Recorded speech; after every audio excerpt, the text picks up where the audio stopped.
دو چشم تو بدیدم پر تمناست، غم سنگین تو در سینه پیداست.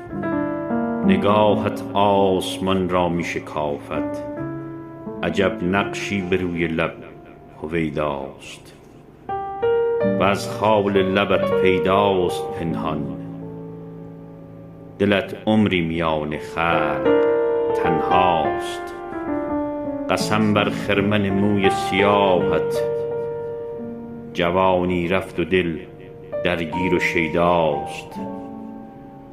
سکوتت نازنین از حرف لبریز، شکایت از وجود کل دنیاست. عجب رسمی میان عشق بازان، که لیلا رفته و او فکر لیلاست. به چشمانت که می بارد شب و روز، درون سینه ات غم مثل دریاست.